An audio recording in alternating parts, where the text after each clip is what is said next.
बिहानीको चिया चुस्कीसँगै अन्धेरीको निदेरीसम्म, परदेशका अग्ला भवनसँगै गाउँका कलकल पँधेरीसम्म। साहित्यपोस्ट.com साहित्यिक यात्राको साथी।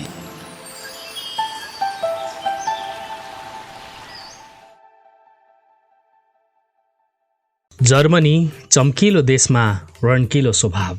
नेपाली वातावरणमा हुर्केको म एक नेपाली ठिटो 81 जर्मनी पुग्दा केही दिन हुनसम्म अप्ठ्यारो महसुस भयो। 7 समुद्र पारीको ठाउँमा मेरो पहिलो पदार्पण र प्रवास थियो। त्यस समाजसँग अनभिज्ञ मैले तुरुन्त हेलमेल गर्न सकिनँ। बेला बखतमा मेरा केही क्रियाकलापहरू हास्यास्पद बन्न जानुमा केही आश्चर्य थिएन। सर्वप्रथम फ्र्याङ्कफर्ट विमानस्थलको भव्य भवनभित्र 3 घण्टा कुर्नुपर्दा त्यता यताउता घुमफिर गर्दै त्यतैतिर रहेको एउटा रेस्टुरेन्टभित्र गई चियाका निमित्त अनुरोध गरेको हुन्छु। बेराले चिया ल्याइदिन्छ। चिटिक्क परेको भाँडामा उम्लिएको तातो पानी, अलग्गै भाँडामा चिनीका साना 4 पाटे ढिक्काहरू र चियापत्तीको छाटो कागजको सानो पुरियाभित्र धुलो चिया। जिन्दगीमा पहिलोपल्ट यस्तो चिया पुरिया देखेको हुन्छु। आजकल त टी ब्याग काठमाडौँतिर पनि पाइन्छ। फ्र्याङ्कफर्ट विमानस्थलको त्यस रेस्टुरेन्टमा मेरो सामुन्ने 3 जना केटीहरू र 2 जना केटाहरू गफसफ गर्दै चिया कफी के हो पिइरहेका थिए। मैले यसो आफ्ना चियाका सरसामान हेरेँ। चियामा छान्ने भने रहेनछ। मैले ठाने यस देशमा सायद चिया छान्नु जरुरत छैन। अनि त्यो चियाको पुरियालाई यसो खोलेर कपमा खन्याएँ। अनि मन परे जति तातो पानी र दुध र चिनी हालेर घोलेर पिउन थाले। ती नजिकका केटीहरू दङ्ग पर्दै मेरो सारा क्रियाकलाप एक एक गर्दै हेरिरहेका थिए। तिनीहरूको चालामाला हाम्रा यहाँका एक थरी गिज्याउने केटाकेटीको जस्तो थियो। धुलो समेतको चियापानी गुटु गुटु पिए। केही खिन्नता केही हीनताको अनुभव गर्दै त्यहाँबाट उठेर गएँ। पछि यो थाहा पाएँ त्यस्ता चियाका पुरियालाई कपको तातो पानीमा एकछिन चुर्लुममा डुबाएर राख्नुपर्ने रहेछ। अनि यसो हल्लाएर झिक्दा पिउने चिया बन्न पुग्दो रहेछ। त्यस्तै जर्मनीमा पुगेको 2-3 दिनपछिको कुरा हो। एक दिन मैले एक्लै खाना खान रेस्टुरेन्टमा पसेँ। जर्मन रेस्टुरेन्टमा पाइने मासुका परिकारका अधिकांश सुँगुर र गाई गोरुको हुने भए पनि कुखुराको मासु पनि सर्वत्र पाइन्छ। अत मैले चोखो हुन र आफ्नो मनलाई सान्त्वना दिन त्यस रेस्टुरेन्टका बेरालाई अङ्ग्रेजी शब्द प्रयोग गरी चिकन छैन भनेर सोधेँ, तर बुझेन। मेनु हेर्छु सबै जर्मन भाषा, कस्तो फसाद। फेरि मैले बेरालाई 2 हातले यसो सानो आकार बनाइ देखाएँ, तर पनि उसले बुझेन। त्यसपछि यसो यताउति हेरेँ। अरू मानिसहरू मदेखि टाढै रहेको देखेपछि 2 हात कुमसम्म लगे औँलाहरूलाई हल्लाई मुखबाट क्वाँ क्वाँ क्वाँ भनी बिस्तारै आवाज निकालेपछि कुखुराले पखेटा हल्लाई हल्लाई कराएको जस्तो उसले बुझेछ र या भनी कुखुराको 2 चोक्टा मासु ल्याइदियो। पछि थाहा पाएँ कुखुराको मासुलाई जर्मनहरू ह्यान्डचेन भन्दा रहेछन्। यस्तै एक दिन मासुको सानो बट्टा किनेर ल्याएँ। त्यसलाई तानेर चियासँग खाने विचार गरेँ, तर बाटैबाट एकजना आफ्ना परिचित जर्मन भद्रपुरुषसँग भेट भयो। त्यो मासुको बट्टा घरपालुवा जनावर कुकुर बिलारो आदिका निमित्त विशेष तरिकाले बनाइएको भन्ने थाहा पाउँदा मलाई हिस्सा बुढी खिस्सा दाँत भने चाहिँ भयो। जर्मनीमा पदार्पण गरेको 10-12 दिन भएको थियो। जाडोले जिउ लगलगी कामिरहे तापनि मनमा एउटा उत्साह थियो, एउटा जाँगर थियो। त्यो दिन जर्मनी हेर्ने कौतूहलताको करामत। तर एउटा कुराले भने मलाई आछु नै पार्यो। मेरा एकजना परिचितलाई भेट्न पैदल गइरहेको हुन्छु। ठाउँ-ठाउँमा उसको ठेगाना सोध्दै अगाडि बढे। यतिकैमा मलाई सूची गर्नुपर्ने महसुस भयो। परेन फसाद। काठमाडौँतिर भए यताउता पल्याकपुलुक हेर्दै कुनातिर अलि फोहोर मैला भएको ठाउँमा गई यसो छेकेर उभिन हुन्थ्यो। तर जर्मनीमा यस्तो गरेको फेला परे ठुलो रकमको जरिवाना समेत तिर्नुपर्ने हुन्छ भनेको सुनेको थिएँ। अब त्यो व्यक्तिको ठेगाना सोध्नुको सट्टा पिसाब फेर्ने ठाउँको अङ्ग्रेजी शब्द टोयलेट प्रयोग गरी यो कहाँ छ भनी सोधपुछ गर्न थाले। 2-4 जनासँग सोद्धा पनि तिनीहरूले बुझ्न सकेका थिएनन्। त्यसपछि कसैसित टोयलेट त कसैसित ल्याट्रिन र कसैसित बाथरुमसम्म भनी सोध्न पुगे, तर अफसोस कसैले पनि भन्न सकेनन्। आफूलाई भने झन्झन च्यापेर ल्याइसक्यो। हुँदा मुख पनि कालो निलो भइसक्यो। मर्ता क्या न कर्ता भने झैँ अब भएन, एउटा जुक्ति त निकाल्नै पर्यो भन्ने विचार गरेँ। मर्नु नै छ भने खुट्टै तन्काएर मर्नु भने झैँ मलमूत्र ट्याग्ने ठाउँ नै थाहा हुन सकेन त के गर्ने। त्यसैले मानिसहरू नभएको एउटा खुल्ला ठाउँतिर यसो लुसुक्कै हिँड्दै पेन्टको फस्नर फुकाले र त्यसैतिर 2 घुँडा टेकेर बसेँ। हम्मेसी परबाट अरूले चाल्न पाओस् भन्ने मनसायले हातको ब्रिफकेस खोलेर यसो केन खोज्न लागेको जस्तो पनि गरिरहेँ। साथै भरिएर फुट्ला जस्तो भएकालाई नेकासा पनि दिँदै गएँ।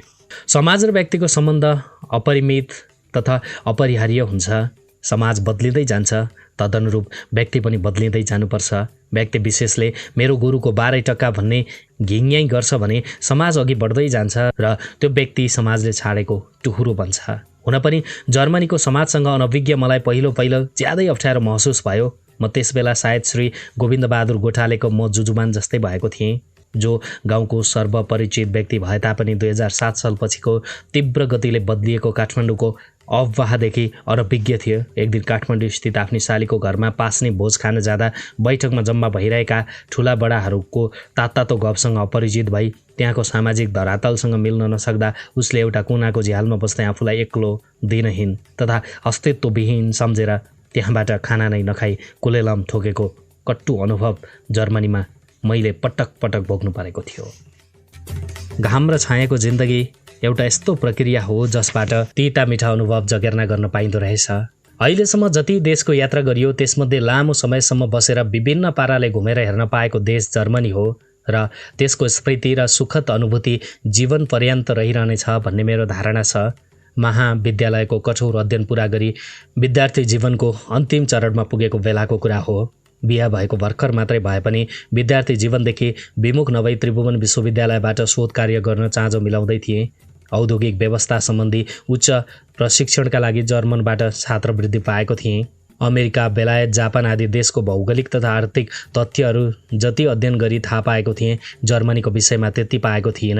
हाई स्कुलको छात्र रहँदा हिटलरको विषयमा मात्रै नाना थरीका प्रकरणहरू धेरै पटक सुनेको थिएँ। त्यसबेला कक्षामा गुरुले उसलाई बहादुर, महत्त्वाकांक्षी, विश्व विजय गर्न तम्सेको महापुरुष भनेको हुँदा मेरा निम्ति हिटलर र जर्मनी पर्यायवाची शब्द जस्तै बनेका थिए।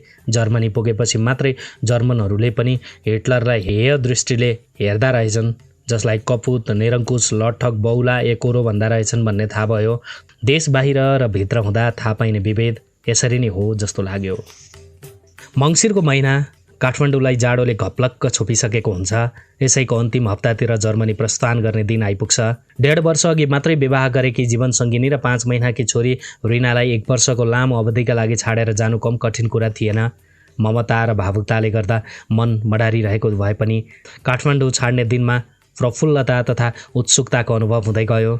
घरमा सगुन गरेपछि गलामा फुलको माला, निधारमा अक्षताको रातो टिको र हातमा शुभेच्छाका फुलका थुङ्गा लिँदै सपरिवार त्रिभुवन विमानस्थल पुग्यौँ।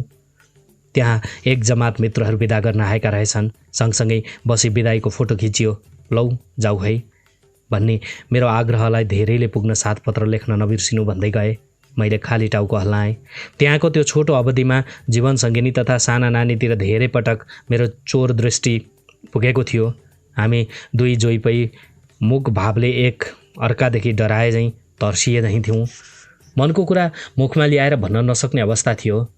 लगत्तै सामान तौलाउने, टिकट र पासपोर्ट जचाउने, येलो कार्ड देखाउने तथा भन्सारमा सरसामान खोली देखाउने आदि कार्य पुरा गरी आगन्तुक कक्षमा पुगे।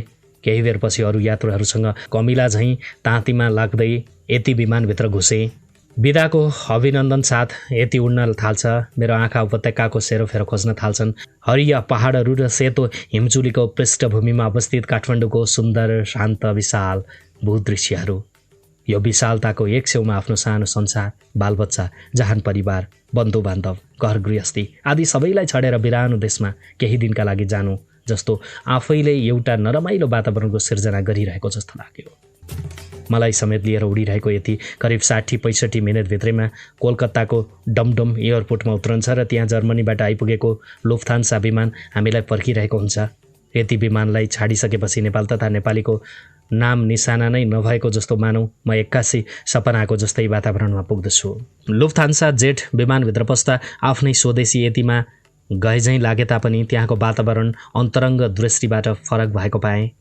सबै यात्रीहरू सेता छालाका, म एउटा मात्रै कलर्ड व्यक्ति रहेछु र सबैभन्दा कान्छो र सानो पनि मै होला जस्तो लाग्यो। त्यहाँको वातावरण शान्त रहे तापनि सबै यात्री चुलबुलाउँदै थिए। कोही कानमा इयरफोन राखी सङ्गीत सुन्दै थिए त कोही पत्रपत्रिका पढ्ने कोसिस गर्दै थिए। यस्तै कोही आराम गर्न आँखा चिम्लिँदै थिए त कुनै युवा युवतीहरू ओठमा लिपस्टिक र परेली माथिको छालामा निलो गाजल लगाउँदै थिए।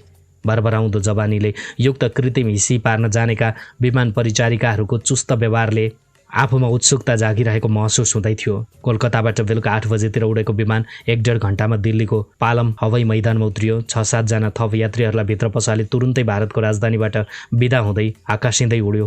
केही छिनपछि विमान परिचारिकाले बेलुकीको खाना ल्याइदिन्छन्। म जस्तै सायद सबै भोकाएका थिए क्या र अरूले पनि मैले झैँ खप्पाखप लप्काइरहेका थिए। समय बित्दै गएको चाल नपाउँदै पाकिस्तानलाई पार गर्दै अफगानिस्तानमाथि हामी उडिरहेका छौँ भन्ने खबर सुन्न साथ यहाँको राजधानी काबुलको सम्झना हुन्छ र लगत्तै रविन्द्रनाथ ठाकुरको काबुलीवाला कथाले मेरो सम्झनाको फन्को मार्छ। अनि मेरो छोरी रिना पनि एक दिन त्यस कथाकी मेना जस्तै छुल्लिया हुनेछिन् भन्ने कल्पना गरेको हुन्छु।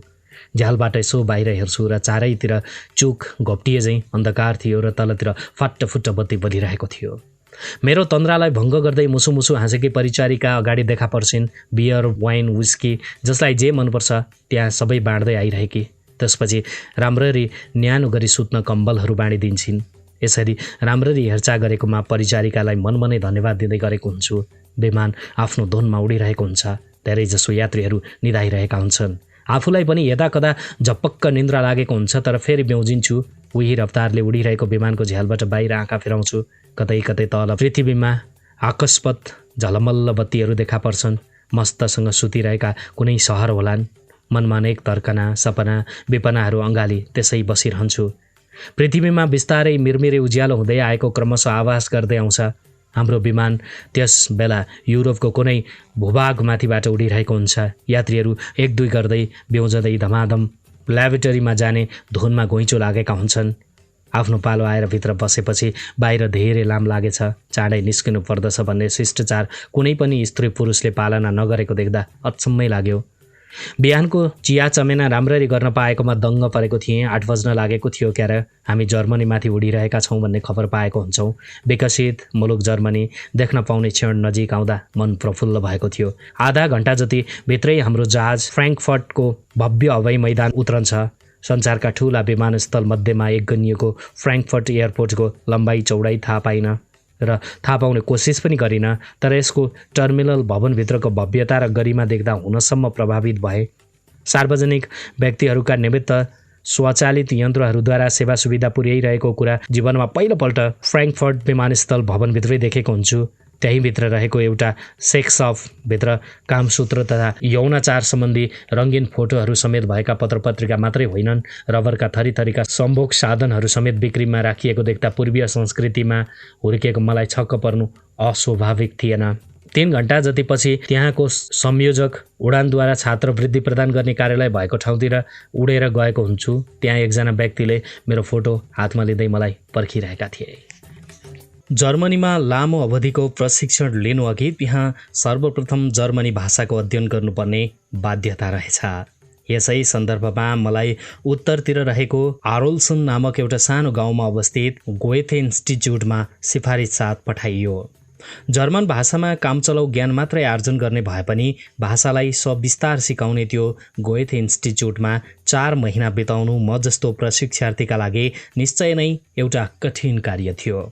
एकातिर यस इन्स्टिच्युटमा संसारका विभिन्न भागबाट विभिन्न उद्देश्यले जर्मन भाषा सिक्न आएका शिक्षार्थीहरूसँगको भेटघाट, छलफल, सहकार्य हुनु कम महत्त्वपूर्ण थिएन भने अर्कोतिर सबैजसो शिक्षार्थीहरूले जर्मन स्कुलको अनुशासित जीवन अनुभव गर्दै थिए। संसारका विभिन्न देशका 300 जति विद्यार्थीहरू भएको त्यो स्कुल आफैमा साँच्चै एउटा सानो संसार थियो। त्यहाँ विशेष सभा समारोह हुँदा अधिकांश शिक्षार्थीले आफ्नो राष्ट्रिय पहिरन प्रदर्शन गर्दा ज्यादै मनोहर दृश्य प्रादुर्भाव हुन्थ्यो। आफ्नो देशको विशेषता देखाउन, सुनाउन सबैको अभिलाषा हुने हुनाले यो केन्द्रलाई सही अर्थमा राष्ट्रसङ्घको उपाधि दिएमा फरक पर्ने छैन। त्यो सानो संसारमा को धनी, को गरिब, को ठुलो वा को सानो सबै समान थिए। दिनहुँ भेटघाट हुँदा एकले अर्कोलाई भाइचाराको दृष्टिबाट अभिवादन गर्दथे। माध्यम भाषा थियो सिकिरहेको जर्मन भाषा, जस्तै गुटेन मगेन, भी गेट्स, गुड डान्के, भेदर जेहेन अर्थात् नमस्कार, कस्तो छ, राम्रो, धन्यवाद, फेरि भेटौँला आदि।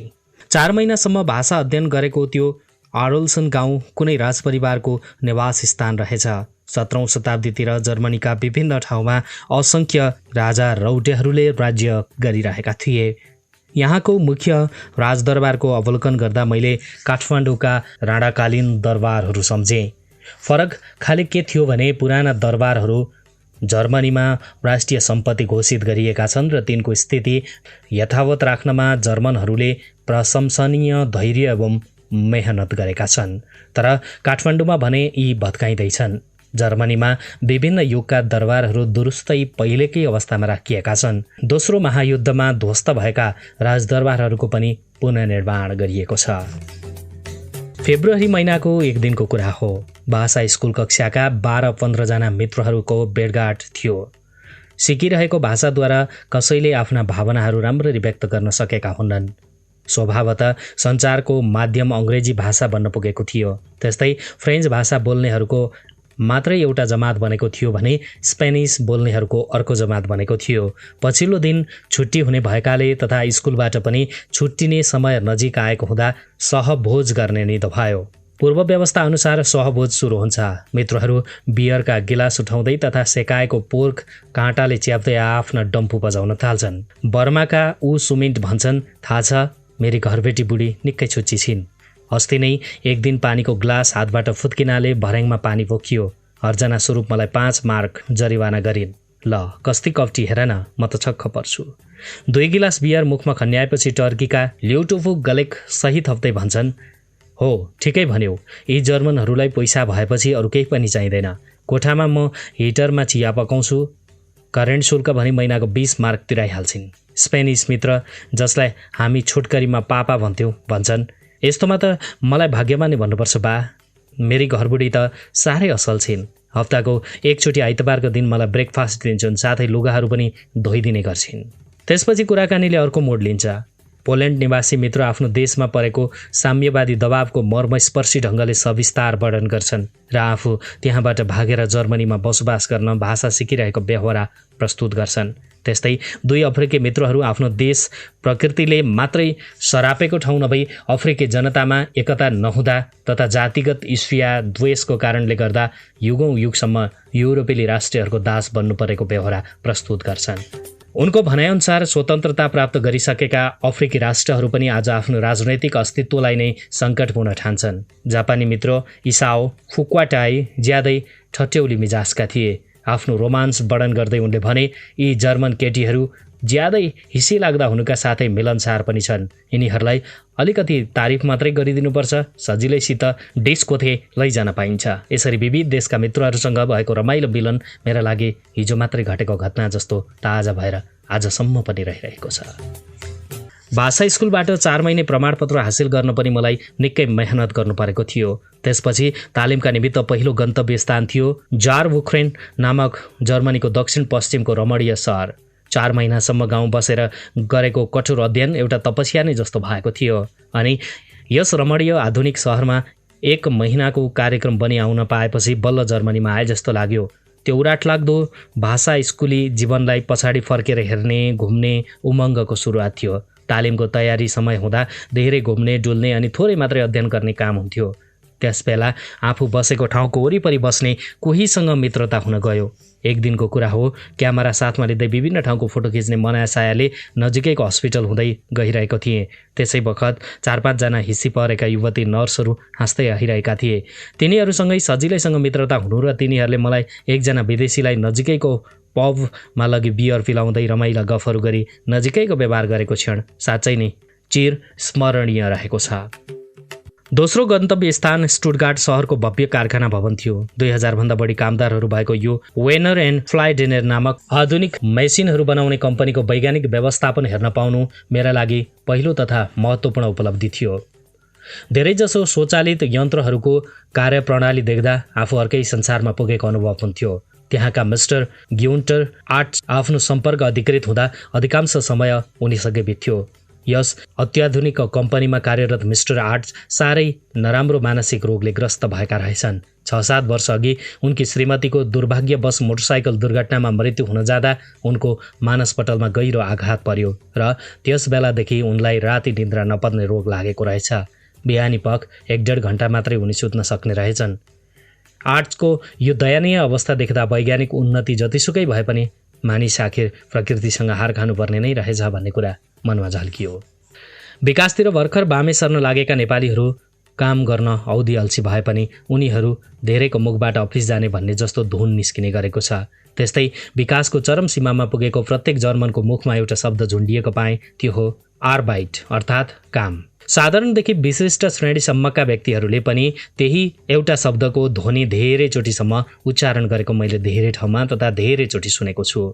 कार्य नै अर्चना हो भन्ने अङ्ग्रेजी कहावतलाई मूर्त रूप दिन जान्ने पश्चिमी जातिमध्ये जर्मनहरू पनि अग्रपङ्क्तिमा आउँछन्। तर काम नगर्ने सोखिन मानिसहरू भने जर्मनहरूको कडा मेहनतलाई होच्याउँदै तिनीहरूलाई बहुला जस्तै काम गर्ने जाति भन्दा रहेछन्। कुकुर जतिसुकै बोके पनि हात्ती आफ्नो मताबमा हिँड्ने गरे जस्तै जर्मनहरू आफ्नो काममा लगातार लागिरहने जाति हुँदा तिनीहरूको देशमा आर्थिक स्थिति उँभो लाग्न सकेको छ, जसको ज्वलन्त प्रमाण हो अन्तर्राष्ट्रिय क्षेत्रमा मूल्य बढ्दै गइरहेको जर्मन मार्क। जर्मनीको स्मृतिलाई खोतल्दा फ्र्याङ्कफर्ट स्थित बेयरब्रोट फाब्रिक र CH बोरिङरमा बिताएका 2 महिना पनि आँखा अगाडि आउँछन्। यातायातको दृष्टिकोणले फ्र्याङ्कफर्ट सहर केवल जर्मनीको मात्रै होइन, सम्पूर्ण युरोपको नै मुख्य केन्द्र मान्नुपर्छ। हरेक 10-12 मिनटमा एउटा जेट आउने वा जाने यहाँको भव्य विमानस्थलले संसारको दोस्रो स्थान ओगटेको छ। युरोपको अधिकांश राष्ट्रसँग रेल मार्गद्वारा सम्बन्ध स्थापित गर्ने यहाँको बानहोफ ट्रेनहरूको ठिक समयमा आवतजावत हुने व्यवस्थाले समय नै धन हो भन्ने कहावतलाई मूर्त रूप दिएको छ। यो फ्र्याङ्कफर्ट र अर्को ह्याम्बर्ग जस्ता आधुनिक सहरमा नग्न नृत्य देखाइने स्थान र आंशिक वा पूर्ण यौन तृप्तिका निमित्त विभिन्न किसिमका केन्द्रहरू हुनु पनि अपरिहार्य जस्तै भएको रहेछ। नत्र त्यहाँ रङ्गीन रात्रि जीवन छैन भने नवआगन्तुकहरू गुनासो गर्छन् रे। फ्र्याङ्कफर्टको काइजर ट्रासे नामक मुख्य सहरभित्रै थरीथरीका असङ्ख्य यौन तृप्ति स्थलहरू छन्। कुनैमा नग्न युवतीहरूको परिचारिकाको रूप लिएका हुन्छन्, कुनैमा विविध सम्भोगका आसनका फिल्म प्रत्यक्ष दर्शनार्थ प्रसारित हुने गर्छन् र कुनैमा यौनबाट भोकाएका व्यक्तिहरूका निमित्त तत्पर रहेका युवतीहरूले स्वागत गरिरहेका हुन्छन्। ह्याम्बर्गमा त झन् यस्तो लाग्यो कि यो सहर फ्र्याङ्कफर्टसँगको प्रतिस्पर्धामा निश्चय नै अघि बढेको छ। जर्मनको सबभन्दा ठुलो बन्दरगाह ह्याम्बर्गमा रात्रि रानीहरूले धेरै दिनसम्म जहाज चलाएर थकित भई आइपुगेका जहाजीहरूलाई शारीरिक तृप्ति दिन उत्सुकताका साथ बाटो हेरिरहने गर्दा रहेछन्। बेयरब्रोट फाब्रिक नाम पाउरोटी खानाका व्यवस्थापक ग्रोन्डमान ज्यादै रिसा तथा कट्टुभाषी हुनुसाथै मैले भने झैँ मात्रै गर्नु तर मैले गरे झैँ नगर्नु भन्ने खालको व्यक्ति थिए। अर्कोतर्फ CH बोरिङर नामक केमिकल उद्योगका डाक्टर ह्युबर भन्ने निकै परिपक्व, मिलनसार तथा हँसिलो प्रवृत्तिका व्यक्ति थिए। नेपाल आएर हिमालय पहाडको आरोहण गर्ने उनको उत्कृष्ट अभिलाषा रहेछ।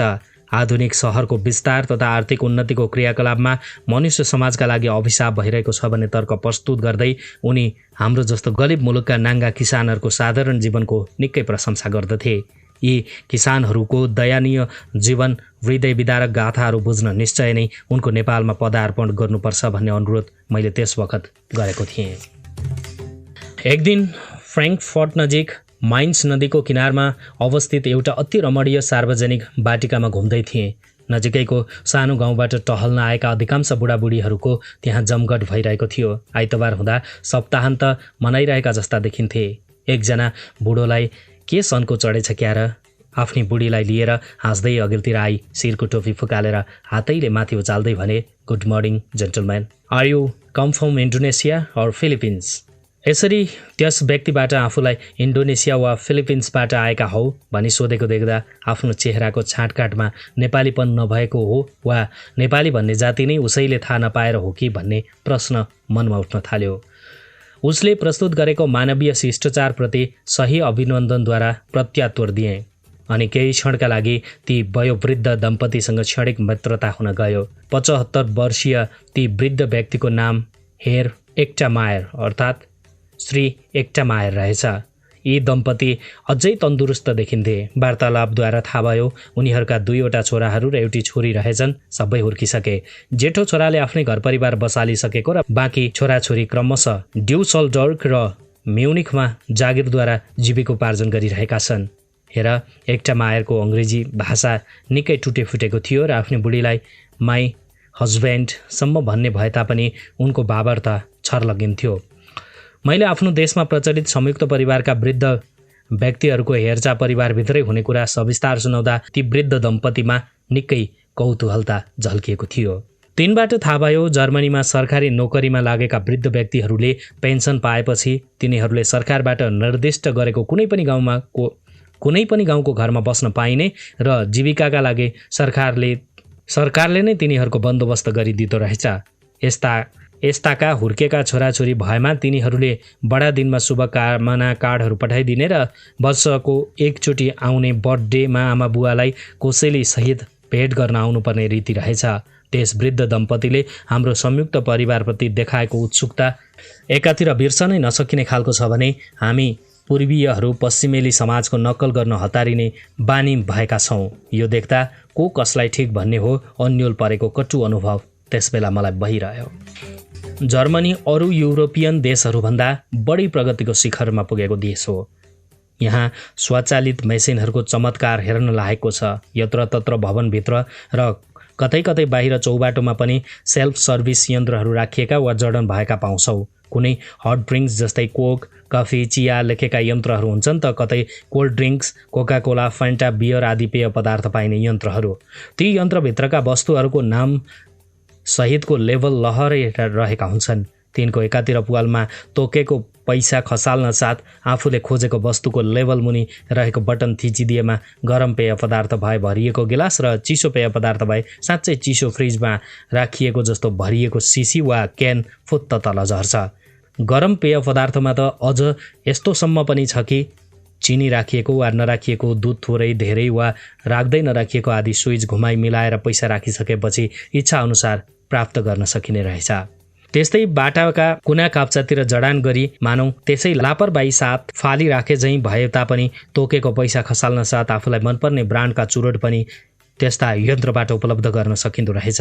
कुनै होटलको पुरुष शौचालयमा त कन्डमका प्याकेटहरू सजिलैसित उपलब्ध गराउन यस्ता यन्त्रहरू राखिएका हुँदा रहेछन्। स्त्री शौचालयमा पनि पिल्स जस्ता औषधि तथा विविध थरीका परिवार नियोजनका साधनहरू उपलब्ध हुने गरी यस्ता यन्त्रहरू राखिएका छन् भनी सुनेको छु। देश जतिसुकै विकसित भए पनि, जतिसुकै सफासुग्घर भए पनि त्यहाँका जनता सबै हामीभन्दा उपल्ला खालका हुन्छन् भन्न सकिँदैन। मानिसहरूको विवेक, बुद्धि, व्यवहार संसारको जुनसुकै भागमा बसेको भए पनि अधिकांश त समान नै हुँदो रहेछ। मित्रभाव देखाए पनि हृदय नभएको भइदिने, पैसा भनेपछि हुरुक्क हुने, फेसनका पुजारी, डिस कोथेका शिकार भएका जर्मन युवक युवतीहरू देख्दा खोइ यो देशको भविष्य अन्धकार हुने हो कि भन्ने मनमा पर्यो। हामी कहाँ जस्तै जर्मनीमा पनि कुनै लुच्चा छन् त कुनै छुच्चा, त्यस्तै कुनै भलाद्मी छन् त कुनै विनोदी। विभेद केही छ भने जर्मनहरू बाहिरबाट बडो कठोर व्यक्तिवादी, शिष्टाचार भनेको कुन चराको नाउँ हो थाहा नपाएका जस्ता देखिन्छन्। तर त्यही व्यक्ति कुनै कतै कार्यालयमा कार्यरत छ भने त्यत्तिकै मिजासिलो, कार्यतत्पर तथा कर्मनिष्ठ भएका हुन्छन्। हामी नेपालीहरू भने तिनीहरूभन्दा बिल्कुलै फरक, अर्थात् बाहिरबाट बडो नम्र हुन्छौँ तर कुनै कार्यालयमा आसनबद्ध हुँदा बोल्न पनि गाह्रो मान्ने मात्रै हुँदैनौँ कि आफ्नो फाइफुट्टी र रवाफ देखाउँदै अशिष्ट हुन पनि पछि सर्दैनौँ। काम कुरो एकातिर, कुम्लो भुकी ठिमीतिर भन्ने नेपाली उखानलाई नेपालीले नै चरितार्थ गरिदिएको छ। कार्यालयमा काम गर्ने हाम्रा कारिन्दा कर्मनिष्ठताको पाठ सिकाउने तर्जुमा हुनुपर्छ भन्ने कुरा मैले जर्मनहरूलाई देख्दा अनुभव गरेँ। काठमाडौलीहरू जस्तै जर्मनहरू पनि फुटबल हेर्न वा खेल्नमा ज्यादै रुचि राख्दा रहेछन्। अझ जर्मनीको राष्ट्रिय खेल फुटबल नै हो भन्नुमा अतिशयोक्ति नहोला। यहाँ हरेक ठाउँमा ठुला सहरदेखि साना अझ गाउँमा समेत 2वटा गोलकी पोस्ट भएका मैदान वा भव्य स्टेडियमहरू देख्न पाइन्छन्। भारतमा हकी, अस्ट्रेलियामा टेनिस, क्यानाडामा आइस हकी, संयुक्त राज्य अमेरिकामा बेसबलको जुन स्थान छ जर्मनीमा फुटबलको पनि उही स्थान छ। जर्मन फुटबल सङ्घको सदस्य सङ्ख्या 30 लाखभन्दा बढी छ भन्ने सुनिन्छ। यस अर्थमा यो सङ्घ संसारको सबैभन्दा ठुलो सङ्घ भएको छ कुराकानीबाट थाहा भएको हुन्छ। यहाँका वरिष्ठ फुटबल खेलाडीहरूको लोकप्रियता सिने कलाकार वा राजनैतिक नेताको भन्दा बढी हुँदो रहेछ। एकचोटि टेलिभिजनमा यहाँ राष्ट्रिय टिम र बेल्जियमको एउटा च्याम्पियन टिम बीच म्युनिखमा भएको खेल हेरेको थिएँ। पहिले त खेल दुवैतिरबाट जोडतोड तथा सञ्चनीपूर्ण भएको नै ठाने, तर जर्मन राष्ट्रिय टिम अगाडि बेल्जियम च्याम्पियनहरूको केही लागेन, नराम्रोसँग हार भयो। जर्मनीमा युवक युवतीहरू आफ्ना गर्लफ्रेन्ड वा बोयफ्रेन्डसँग डुलिरहँदा वा कतै यसो पर्खिरहँदा मुखामुख गरी लामो चुम्बनको आदान प्रदान गरिरहेको निकै ठाउँमा देख्न पाइन्छ। पश्चिममा अधिकांश समाजमा युवा पिँढीका निम्ति आफ्ना प्रेमी प्रेमिकालाई माया प्रीति दर्शाउने यो सरल तथा सुलभ तरिका भए पनि मेरा निम्ति यो रुखका चराचुरुङ्गीले चिन्ची चुचु गर्दै एकले अर्कोलाई थुतुनु ठुङ्गिरहेको जस्तो मात्रै लाग्यो। एक दिन हिउँदमा राति स्टुटगार्ट सहरबाट आफ्नो डेरामा फर्किरहेको थिएँ। बाहिर निकै जाडो भए पनि बसभित्र रमाइलो न्यानो हुँदा मन चङ्गा भएको थियो। बसभित्र मानिस खचाखच नभए पनि यथेष्ट सिट थियो। म बसेको सिट अगाडि एक जोडी युवा युवती थिए। सायद डेस्कोथेमा थकाइ नलागेसम्म नाचेर आएका थिए होलान्। फेरि त्यहाँ नपुगेर यतैतिर चुम्बनको प्रणय लीला धेरै बेरसम्म गरिराखेको देखेँ। मेरा निम्ति यो नौलो नभए पनि मेरा आँखा त्यतैतिर बरालिरहेका थिए। म मात्रै होइन, स्वयं जर्मनहरूले पनि ध्यान ती युवक युवतीतिर आकर्षित थियो भन्ने त्यस बेला थाहा भयो जब पछिल्लोतिरबाट एउटा अद्भैंसी व्यक्तिले ती दुवैलाई लक्ष्य गर्दै जर्मन युवा पिँढीलाई छेड हान्दै फतफताउन सुरु गरेको सुने। जर्मन भाषाको सीमित मात्रै ज्ञान भएको हुँदा त्यस व्यक्तिको सम्पूर्ण भाषणलाई मैले यथार्थ बुझ्न सकेको थिइनँ, तैपनि भावार्थ भने छर्लङ्ग भएको थियो। अब ती उच्छृङ्खल उद्दण्ड युवक युवतीप्रति छेड हान्दै उद्विग्नता व्यक्त गर्दै थिए अनि आफ्नो पिँढीमा डिङ हान्दै द्वितीय विश्वयुद्धमा पाएको गोता र देश निर्माणमा गोरु जोते झैँ गरेको परिश्रमको बखान गर्दै थिए। त्यस व्यक्तिले कति बियर रक्सी धोकिसकेको हो त्यो त थाहा भएन, तर उसले फलाकेको कुराले ऊ जडिया जस्तो देखिँदैन थियो। अपितु हालका युवक युवतीहरूको फितलो बानी बेहोरा प्रति प्रबुद्ध जर्मनको मानसिक वेदना अन्यायमा प्रस्फुटित भएको आभास भयो। यस सन्दर्भमा मलाई भाषा स्कुलको विदाई समेतको सम्झना आयो। समारोह भन्नु के थियो, डिस्कोथेमा जस्तै युवा युवतीको नाच नअघाएसम्म नाच्ने र सित्तैमा बियर पिउन गरिएको भेला थियो। यस समारोहमा सबै शिक्षक शिक्षिका लगायत हामी सबै विद्यार्थी उपस्थित थियौँ। धेरैजसो विद्यार्थी कति नै ठुलो काम गरेँ भने जस्तो गरी आफ्नो ढङ्गले लाज पचाएर नाच्दै थिए। तर जर्मन शिक्षकहरू भने कोही पनि नाचेको देखिनँ। एकजना शिक्षार्थी भयभरको आँट जम्मा गरी एकजना हिस्सी परेको शिक्षिकालाई सँगै नाच अनुनय विनय गर्दै तान्न पुग्यो। उनी लाजले भुतुक्कै भइन्। धेरै कर गरेको हुँदा प्रार्थीको धितसम्म मेटिदिन उनले केही क्षण नाचिदिइन् अनि मुख रातो पार्दै आफ्नो आसनमा आई थचक्क बसिन्। स्कुलकी एकजना परिचारिका भने नाच्न उत्सुक देखिन्थिन्, तर प्राध्यापकको सामुन्ने उनको नाच्न आँट गर्न सकेनन्। म यी सबै दृश्य चाख लिँदै चिन्तन गरिरहेको थिएँ। एकजना प्राध्यापकबाट पछि थाहा पाउँछु डिस्को डान्स अपरिपक्व युवा युवतीको प्रबल मनोकामना पूरा गर्ने साधन मात्रै हो। यसलाई अधिकांश प्रबुद्ध जर्मनहरूले राम्रो नमान्ने गरेका रहेछन्। यता केही वर्ष अघि पश्चिमेली डिस्को डान्सले हामी कहाँ बिस्तारै बिस्तारै फेसनको रूपमा प्रवेश गर्दैछ। लाजिमपाट, गैरीधारा र हाँडी गाउँतिर पनि यसका केन्द्रहरू छन् भन्ने सुनेको छु। पश्चिमी परिवेशमा भिजेका वा भिज्न जानेका छौँ भन्ने देखाउन तम्सने नेपाली युवक युवतीले तालमा ताल मिलाउँदै कान्छा र कान्छीको नाच वा राजामती कोमती, जिके वा सपिरती, हाय बाबा राजा मतिचा जस्ता लालित्यपूर्ण स्वदेशी गीतलाई तिलाञ्जली दिँदै आएको देख्दा यो देश कता पुग्ने हो, पछि गएर पछुताउनै पर्ने पो हो कि जस्तो लाग्छ। हाम्रो आफ्नो परम्परागत गौरवपूर्ण नाच हेर्न लालायत विदेशीलाई उनीहरूकै डिस्को नाच देखायौँ भने हाम्रो आफ्नो मौलिकता भन्ने नै के देखिने भएर। जर्मनी र बियर एकअर्काका पर्यायवाची भनेमा अत्युक्ति हुँदैन। यहाँका हरेक पब, बार, रेस्टुरेन्ट जता हेऱ्यो उतै पिइरहेका मानिसहरू देखिन्छन्। यहाँका मानिसको बियर पिउने क्षमता देख्दा म दङ्ग परेको छु। एकजनाले एकै ठाउँमा बसेर 4-5 लिटरसम्म बियर घटाघट घुड्काएको देखेको छु।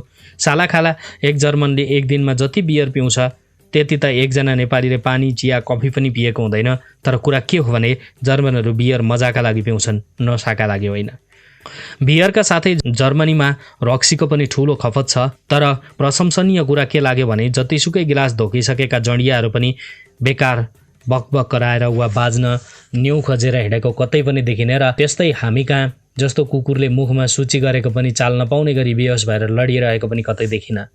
पेरिसमा भने 2-4 ठाउँमा जडिया बुढाहरू कुना काप्चामा लम्पसार परेर सुतिरहेको तथा घोप्टे परिरहेको देखेँ। तर जर्मनीको एक ठाउँमा भने एउटा जडियाले मलाई झन्डै बिताएको। हाइडलबर्गमा साँझतिर बियरको चुस्की लिन एउटा पब बारमा घुसेको थिएँ। यसो हेर्दा अद्वैंसी जर्मनहरूको मात्रै खचाखच थियो। तिनीहरू कतै कारखानामा कामदार वा निर्माण स्थलका ज्यामी जस्ता देखिन्थे। तिनीहरूको लवाई र भलाइको ढङ्ग देख्दा तल्लो तहको जस्तो देखिन्थे। आफू त 1-2 गिलास बियरले नै धित मार्न खोज्ने। त्यसैले पिउन सिद्ध्याई उठेर यसो जान लाग्दा एक जर्मनले खुट्टामा अल्झन पुगेछु। मेरो जुत्ताले उनको नली खुट्टाको हाडमा छुन पुगेको जस्तो लाग्यो। आफ्नो गल्ती स्वीकार गर्दै मैले कृपया माफ गर्नुहोस् भने तर ऊ त फतफताउन पो थाल्यो। के फलाकेको हो त्यो त थाहा पाइन, तर गाली गर्दै न्यु खोजेको प्रश्न थियो। म हाँस्दै यसो के जान लागेको थिएँ। मेरा हात च्याप्प समातेर मलाई के हो भन्न लाग्यो। जुरुक्क पनि उठ्यो। अरू बसिरहेका जर्मनहरूले भइगो यसले देखेनछ भइगो भनिदेलान् जस्तो लागेको, तर वज्र स्वाट जस्ता तिनीहरू कसैले केही भनेनन्। म त छक्क पर्दै निच्च हाँस्दै थिएँ। त्यस बेला ईश्वरको अनुकम्पाले त्यस पबका मालिक त्यतातिर आइरहेको बेला पर्यो र उसले पहिले सम्झाए पछि डाँटेर चुप लगाइदिए, नत्र आफ्नो के गति हुने थियो दैव जानोस्। जर्मनी जस्तो महान सभ्य धनी देशका कामदारको बौद्धिक धरातल हाम्रा यहाँका भन्दा सप्रेको हुँदो रहेनछ भन्ने कट्टु अनुभव मैले यो घटनाबाट थाहा पाएँ। तालिम अवधिमा जर्मनीका साना ठुला विभिन्न सहर र गाउँहरूमा बस्दा त्यताका सामाजिक वातावरण पनि केही थाहा पाउने तथा देख्ने सुअवसर पाएको थिएँ। अन्य देशको जस्तो जर्मनीको कुनै पनि एक दुईवटा मुख्य ठाउँ वा सहरले त्यस देशको प्रतिनिधित्व गर्दैन। त्यस देशमा विभिन्न ठाउँले विभिन्न विशेषता प्रस्तुत गरेका छन्। म्युनिक, हैम्बर्ग, बर्लिन, फ्र्याङ्कफर्ट आदि सहरहरू अत्याधुनिकताको चरम शिखरमा पुगेका सहर हुन् भने क्योटिन्गेनले मध्य युगको पारा देखाउँछ अनि कोलोनले रोमन युगको चित्र प्रस्तुत गर्दछ। त्यस्तै हाइडलबर्गको 14औं शताब्दीमा निर्मित भग्नावशेष दरबारभित्रको जलपान गृहमा पाइने पुरानो रक्सीको स्वाद, डटमुन्डमा सेकाएको मासुमा पाइने बियर र भुपर्टालमा गरिने 13 किलोमिटर लम्बाइको आश्चर्य लाग्दो सस्पेन्स फ्रेल यात्रा आफ्नै किसिमका विशेष हुन्। छुट्टीका दिन एकान्त अनुभव गर्न ब्लैक फरेस्टका विभिन्न साना स्वच्छ गाउँहरूमा आनन्ददायी मात्रै होइनन् कि स्वच्छप्रद पनि छन्। पर्यटनको दृष्टिले समेत महत्त्वपूर्ण स्थान ओगटेको जर्मनी अरू केही साना ठुला सहरहरूको यहाँ चर्चा गर्नु अप्रासङ्गिक हुन होला। ओक्सबर्ग सहरको 12औं शताब्दीमा निर्मित गिर्जाघरभित्र ऐनाका विभिन्न कलात्मक झ्यालहरू, पुरानो राजकीय सहर रेगेन्सबर्गमा रोमनहरूले बनाएका साना सुन्दर भवनहरू, एक समय रोमनहरूले राजधानी भएको तथा जर्मनीका सबभन्दा पुराना सहरहरूमध्येमा एक गनिएको ट्रियर, 7वटा साना पहाडहरूको अवस्थिति, बामबर्गका पुराना दरबारहरू, डार्मस्टाट स्थित 16औं 17औं तथा 18औं शताब्दीका पुराना दरबारहरूमा भएका विभिन्न सामग्रीहरू, 1000 वर्ष अघिदेखि बस्ती भएको सानो सहर गोल्सर पनि बिर्सनै नसकिने किसिमका छन्। अनि औद्योगिक दृष्टिकोणले महत्त्वपूर्ण स्थान ओगटेको युरोपमा सबभन्दा बढी स्टिलको उत्पादन हुन्छ। ड्युसलडर्फको अन्तर्राष्ट्रिय मेला र विविध औद्योगिक सामग्री उत्पादन हुने एसेनका औद्योगिक प्रतिष्ठानहरूको भ्रमण पनि त्यत्तिकै स्मरणीय छ। तर जर्मनीका विभिन्न गाउँ सहरमा चाहर्दा चिताए जस्तो मन सधैँ उल्लासपूर्ण हुँदैन। यत्रतत्र यदाकदा ज्यादै विरक्ति लाग्ने उराटपूर्ण कट्टु अनुभव समेत भइरहन्थ्यो। सहरमा जता गए पनि नोटको क्वाँट हातमा हुनुपर्छ, नत्र आकाशको फल आँखा तरी मर भइदिन्छ। सहरमा मात्रै मानिसहरू आफ्ना धुनमा व्यस्त हुने होइन, गाउँमा पनि कसैले कसैलाई नटेरेको नहेरेको अनुभव भयो। हाम्रा गाउँ कन्दरामा 1-2 माइल परका महिला बाजे र जेठा साउ आदिका नाउँ कण्ठ हुन्छन्। जर्मनीका सहर बजारमा साँझतिर घुम्न जाने बेलामा पसलहरू बन्द भइसकेका हुन्छन्। ऐनाका खापा वा सोकेसभित्र झलमल्ल बलिरहेको बत्तीका भित्रमा वस्तुहरू उदाङ्गिरहेका हुन्छन्। यतातिरको सहर बजारमा साँझतिर घुमफिर गर्नु हाम्रो चिडिया खानातिर चाहर्दा खोरभित्र हेर्नु जस्तै हुँदो रहेछ। जाडो महिनातिर जर्मन गाउँतिर जता गयो उतै अक्सर झ्यालढोका बन्द गरेका ससाना सुनसान घरहरू मात्रै ठिङ्ग उभिरहेको देख्दा कर्फ्यू लाग्दाको अवस्थाको याद हुन्छ। केवल पार्क उद्यानहरूमा अक्सर वृद्ध स्त्री पुरुष मात्रै ताजा हावा लिन बसिरहेका वा कछुवाको चालमा मन्द गति अपनाइरहेका देखिन्छन्। लामा सोझा बाटाहरूमा मोटरको रफ्तारमा चुइँ चुइँको आवाजले आफैले आफैलाई खबरदार होस गरेर हिँडेस् नत्र परिएला जर्मन कारको शिकार भनिरहेको आवाज हुन्छ। मानिसहरूसँग जम्काभेट पब बार रेस्टुरेन्टतिर मात्रै भइरहने हुन्छ। कुनैसँग मैत्रीभाव सम्पर्क स्थापना गरौँ भन्ने मनमा परे पनि हृदय नभएका व्यक्ति जस्ता भइदिने साँच्चै मन मर्ने अनुभव हुन गएको थियो। यस्तो ठाउँमा एक्लै पर्नु अक्सर एक्लो कुकुर हुनु जस्तै कटु अनुभव भएको थियो। विकासको चक्र झन्झन दरिलो किसिमले घुमिरहेको जर्मनीका जर्मनहरूको यस्तो व्यक्तिवादको अनुभव गर्नुपर्दा तितो लाग्नु स्वाभाविकै हो। यस्ता समाजका पर्यटकहरू हाम्रो जस्तो विदेशीहरूलाई इज्जत तथा सम्मान गरी विशेष महत्त्व दिने देशमा आउँदा तिनीहरू एउटा लोकबाट अर्को लोकमा आइपुगेको जस्तो गरी दङ्ग पर्छन्। साँच्चै हामी नेपाली साधनयुक्त नभए पनि सहृदय छौँ र हाम्रो व्यवहार कमसेकम विदेशी वा पर्यटकसँग व्यक्तिवादी नभई मानवतावादी छ भन्ने भन्नुमा अत्युक्ति नहोला। जर्मनको बसाई विभिन्न स्थानको घुमाइ र भेटघाटले मलाई आध्यात्मिक र भौतिक धरातलको दुई ध्रुवलाई देखायो। यी मध्ये पहिलो चाहिँ आफ्नै देशको जस्तो लाग्यो।